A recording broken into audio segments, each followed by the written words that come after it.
Suatu hari, saat kota Madinah dalam suasana aman dan tenang, terlihat dari tempat ketinggian di pinggir kota debu tebal yang mengepul ke udara. Debu itu semakin meninggi, bergumpal-gumpal hingga hampir menutup angkasa. Angin yang bertiup menyebat gumpalan debu dari butiran-butiran pasir Sahara yang lembut terbang menghampiri pintu-pintu rumah di Madinah dan berhembus dengan kuat di jalan-jalan. Orang-orang mengira ada badai yang menyapu dan menerbangkan pasir. Namun, kemudian dari balik tirai debu itu, mereka mendengar kabar tentang kedatangan kafilah besar yang panjang. Tak lama kemudian, 700 kendaraan yang syarat dengan muatannya memenuhi jalan-jalan dan mengguncang Madinah. Orang-orang saling memanggil dan mengajak sesamanya untuk menyaksikan keramaian ini, serta turut bergembira atas kedatangan harta dan rezeki yang dibawa kafilah itu. Ummul Mukminin Aisyah, ketika mendengar suara hiruk-pikuk kafilah yang bergerak maju itu, bertanya, apakah yang terjadi di kota Madinah? Ada yang menjawab, kafilah Abdurrahman bin Auf baru datang dari Syam membawa barang-barang dagangannya. Jadi, kafilah itu yang telah menyebabkan semua guncangan ini? Tanya Ummul Mukminin.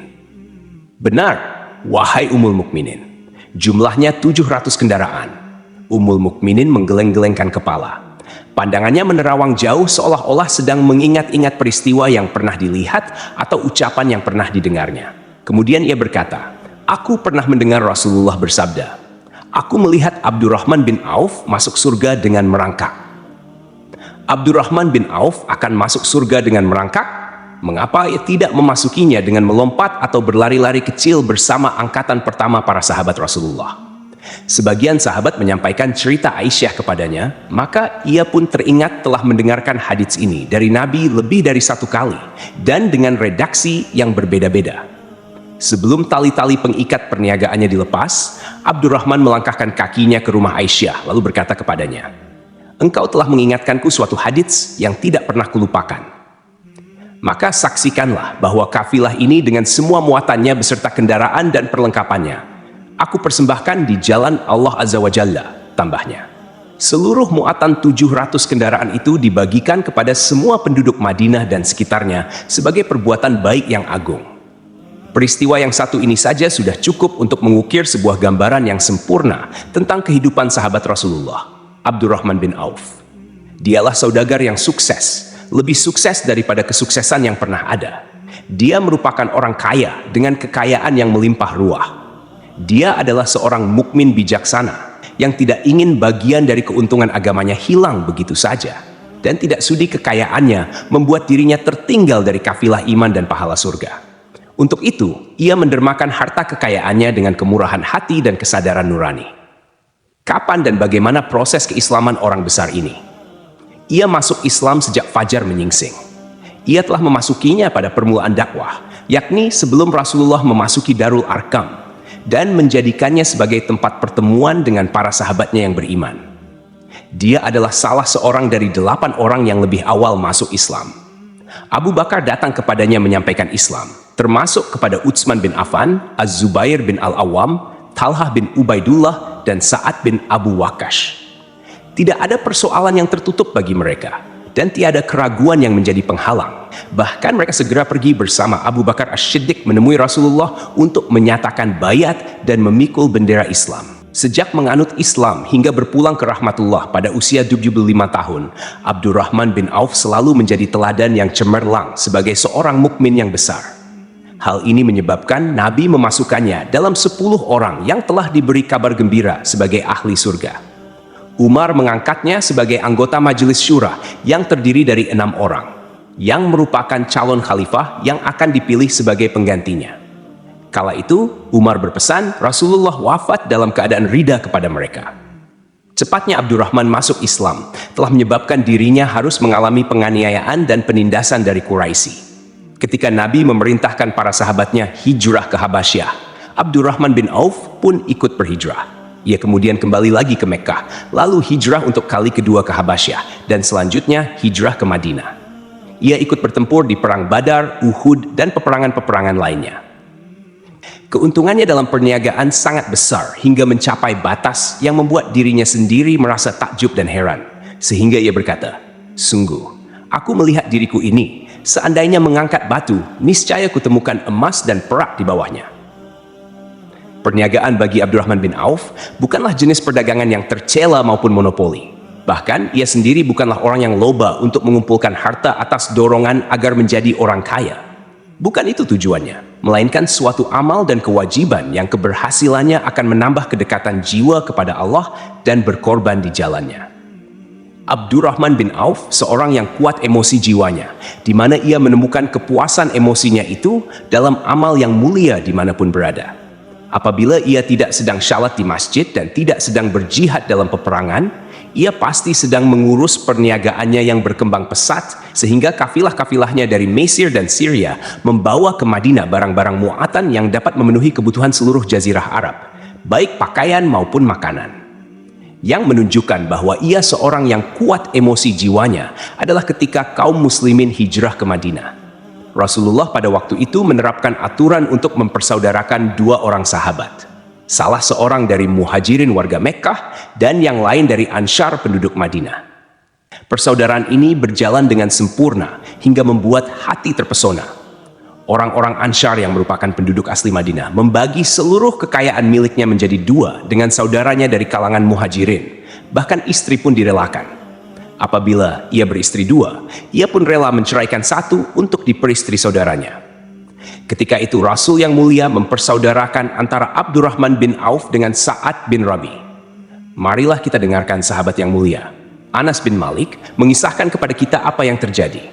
Sa'ad berkata kepada Abdurrahman, "Saudaraku, aku adalah penduduk Madinah yang paling banyak harta. Silakan pilih separuh hartaku dan ambillah.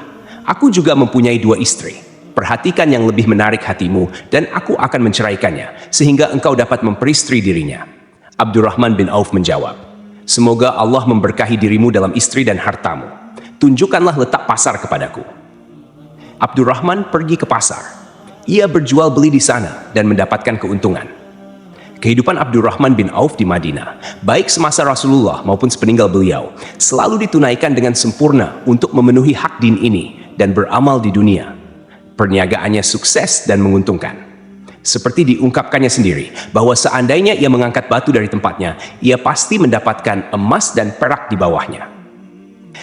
Salah satu faktor yang membuat perniagaannya berhasil dan mendapatkan berkah adalah karena ia sangat selektif untuk berniaga yang halal dan benar-benar menjauhkan diri dari segala bentuk jual beli yang haram, bahkan yang syubhat.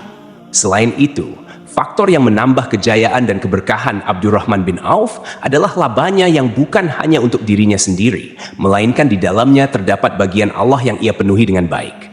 Ia menggunakan hartanya untuk memperkokoh hubungan kekeluargaan dan mengeratkan tali persaudaraan, serta menyediakan perlengkapan yang diperlukan tentara Islam. Bila total perniagaan dan kekayaan lainnya ditambah keuntungan yang diperolehnya dihitung, jumlah kekayaan Abdurrahman bin Auf dapat diperkirakan dengan memperhatikan jumlah yang dibelanjakan di jalan Allah, Rabb semesta alam. Suatu hari ia mendengar Rasulullah bersabda, "Wahai Ibnu Auf, engkau termasuk golongan orang kaya dan engkau akan masuk surga dengan merangkak. Karena itu, pinjamkanlah kekayaan itu kepada Allah, agar Dia mempermudah langkahmu." Sejak mendengar nasihat Rasulullah ini dan menyediakan bagi Allah pinjaman yang baik, Allah justru semakin melipat gandakan kekayaannya hingga berlimpah. Suatu hari ia menjual tanah seharga 40.000 dinar. Kemudian uang itu dibagi-bagikan semua untuk keluarganya dari Bani Zuhrah, untuk para istri Nabi, dan untuk kaum muslimin yang miskin. Pada kesempatan lain, ia menyerahkan 500 ekor kuda untuk perlengkapan tentara Islam. Pada hari lain, ia menyerahkan 1.500 kendaraan. Menjelang wafat, ia mewasiatkan 50.000 dinar untuk diinfakkan di jalan Allah. Ia juga berwasiat bagi setiap orang yang ikut perang Badar dan masih hidup, masing-masing mendapatkan 400 dinar. Hingga Utsman bin Affan juga mengambil bagian dari wasiat itu, meskipun termasuk orang kaya. Ia berkata, "Harta Abdurrahman bin Auf halal lagi bersih, dan memakan harta itu membawa keselamatan dan keberkahan." Ibnu Auf adalah seorang yang mengendalikan hartanya, bukan dikendalikan oleh hartanya. Sebagai buktinya, ia tidak mau celaka dengan mengumpulkannya dan tidak menyimpannya. Bahkan ia mengumpulkannya dengan tetap merendahkan hati dan dari jalan yang halal. Kemudian harta itu tidak ia nikmati untuk kepentingan sendiri, melainkan untuk dinikmati bersama keluarga, kerabat, rekan-rekan, dan masyarakat seluruhnya. Karena begitu luas pemberian serta bantuannya, ada yang mengatakan seluruh penduduk Madinah berserikat dengan Abdurrahman bin Auf pada hartanya. Sepertiga dipinjamkannya kepada mereka, sepertiga lagi dipergunakannya untuk membayar utang-utang mereka, dan sepertiga sisanya dibagi-bagikannya kepada mereka. Harta kekayaan ini tidak akan pernah membuat keadaan dan kesenangan pada dirinya selama ia belum menemukan jalan untuk membela agama dan membantu rekan-rekannya. Adapun untuk selain itu, ia selalu merasa khawatir terhadap kekayaannya. Suatu hari dihidangkan kepadanya makanan untuk berbuka, karena waktu itu ia sedang berpuasa. Ketika pandangannya tertuju pada hidangan tersebut, selera makannya pun bangkit. Namun ia justru menangis sambil berkata, Mus'ab bin Umair telah gugur sebagai syahid, dan ia jauh lebih baik daripada aku. Ia hanya mendapat kafan selai kain, yang jika ditutupkan ke kepalanya, maka kelihatan kakinya, dan jika ditutupkan ke kakinya, terbuka kepalanya. Demikian pula Hamzah yang jauh lebih baik daripada aku. Ia pun gugur syahid, dan saat akan dikuburkan hanya mendapatkan sehelai selendang. Dunia telah dihamparkan kepada kami seluas-luasnya, dan hasil sebanyak-banyaknya telah diberikan kepada kami. Sungguh kami khawatir bila pahala kebaikan kami telah disegerakan balasannya di dunia. Pada peristiwa lain, sebagian sahabatnya berkumpul bersamanya menghadapi jamuan makan di rumahnya. Lihat Senin sebelum berpulang di hadapan mereka, Abdurrahman menangis sehingga rekan-rekannya bertanya, "Apa yang buat menangis? Wahai Abu Muhammad?" Abdurrahman bin Auf pun menjawab, "Rasulullah telah wafat dan semasa hidupnya beliau beserta keluarganya tidak pernah merasakan kenyang makan roti gandum. Apa harapan kita apabila dipanjangkan usia tetapi tidak menambah kebaikan bagi kita?" Demikianlah, kekayaannya yang melimpah itu sedikit pun tidak membangkitkan kesombongan dan takabur dalam dirinya. Bahkan orang-orang mengatakan tentang dirinya, seandainya seorang asing yang belum pernah mengenalnya kebetulan melihatnya sedang duduk bersama budak-budaknya, niscaya ia tidak bisa membedakannya di antara mereka. Namun, bila orang asing itu mengenal satu saja sisi jihad Ibnu Auf dan ujian yang dihadapinya, ia pasti langsung mengetahui siapa dia. Misalnya, jika ia mengetahui bahwa di tubuhnya terdapat 20 bekas luka dari perang Uhud dan bahwa salah satu dari bekas luka ini meninggalkan cacat pincang yang tidak sembuh-sembuh pada salah satu kakinya, atau jika ia tahu bahwa beberapa gigi serinya rontok di perang Uhud yang menyebabkan kecadelan yang jelas pada ucapannya, maka ia pasti menyadari bahwa laki-laki yang berperawakan tinggi dengan wajah berseri, kulit halus, pincang, dan cadel sebagai tanda jasa dari perang Uhud, itulah Abdurrahman bin Auf. Semoga Allah ridha kepadanya, dan ia pun ridha kepada Allah. Kita sudah terbiasa memperhatikan tabiat manusia, bahwa harta kekayaan biasanya menyebabkan seseorang suka berkuasa. Artinya, orang-orang kaya seringkali ingin memiliki pengaruh untuk melindungi kekayaan mereka, melipat gandakan pengaruh itu, memuaskan nafsu, serta demi kebanggaan dan kepuasan pribadi. Semua ini merupakan sifat yang biasanya dibangkitkan oleh kekayaan.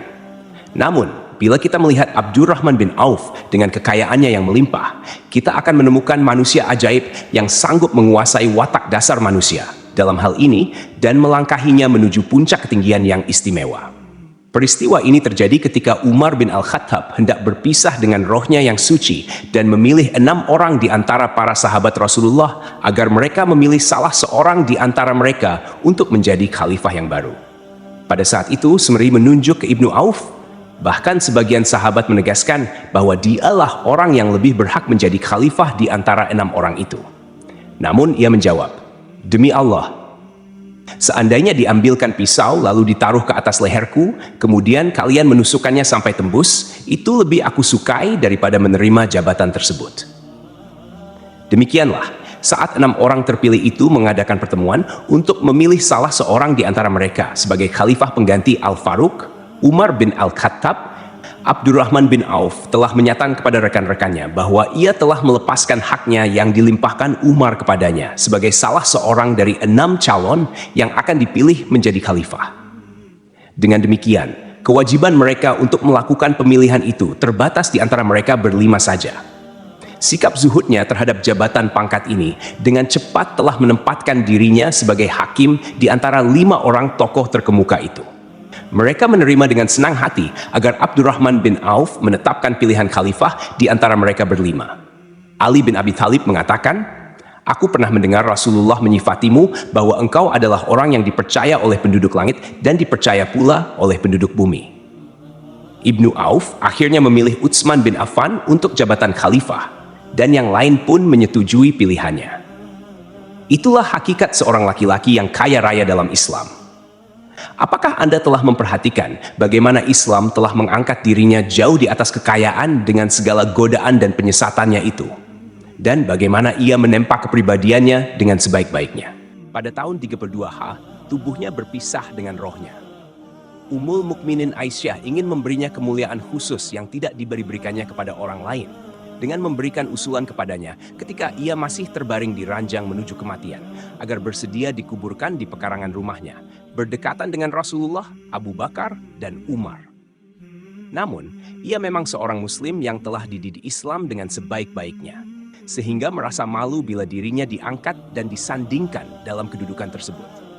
Selain itu, ia telah membuat janji dan ikrar yang kuat dengan Utsman bin Mazun, yakni jika salah seorang di antara mereka meninggal sesudah yang lain, hendaklah ia dikuburkan di dekat sahabatnya itu. Saat rohnya bersiap-siap memulai perjalanannya yang baru, air matanya meleleh, sedangkan lidahnya bergerak-gerak mengucapkan kata-kata, "Aku khawatir dipisahkan dari sahabat-sahabatku karena kekayaanku yang melimpah ruah." Namun, ketenangan dari Allah segera menyelimutinya, lalu senyuman tipis menghiasi wajahnya, disebabkan sukacita yang memberi cahaya dan kebahagiaan yang menenteramkan jiwa. Ia memasang telinganya untuk menangkap sesuatu, seolah-olah ada suara yang lembut merdu yang datang mendekat. Ia sedang mengenang kebenaran sabda Rasulullah yang pernah beliau ucapkan, Abdurrahman bin Auf di dalam surga. Ia mungkin juga sedang mendengarkan janji Allah dalam kitabnya. Orang yang menginfakkan hartanya di jalan Allah, kemudian tidak mengiringi apa yang diinfakkan itu dengan menyebut-nyebutnya dan menyakiti perasaan penerima. Mereka memperoleh pahala di sisi Rabb mereka. Tidak ada rasa takut pada mereka, dan mereka tidak bersedih hati.